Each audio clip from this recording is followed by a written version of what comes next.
এই হচ্ছে বাচ্চারা, দুটো বাচ্চা, টোটাল 5টে বাচ্চা আছে। ওদের জন্য বৃষ্টির সময় একটা থাকার ব্যবস্থা করে দিয়েছিলাম। একটা বড় গামলা, তারপর কম্বল দিয়ে রেখেছিলাম রাত্রে বৃষ্টিতে, যাতে না ভেজে। এখানের মানুষজন এত চোর, গা হয়েছে রে। সকালে দেখি যে ওটা চুরি হয়ে গেছে। মানুষ কতটা নিষ্ঠুর হলে, কতটা নির্মম হলে এই কাজটা করতে পারে। দেখছে ওটার জন্য একটা থাকার জায়গা করে দিয়েছি, নিয়ে চলে গেছে। সারা রাত্রি মশার কামড় খায়, কেউ দেখে না।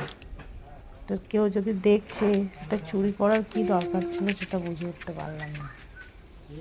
যাই হোক, খুব খারাপ লাগলো। আমি তাই তোমাদের সঙ্গে শেয়ার করছি। তোমার ভাই কোথায়? ভাই কোথায়?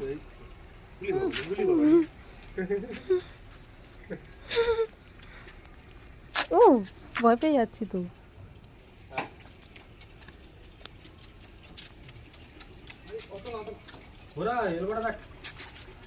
কি সুন্দর লাগছে ফোনে। দেখো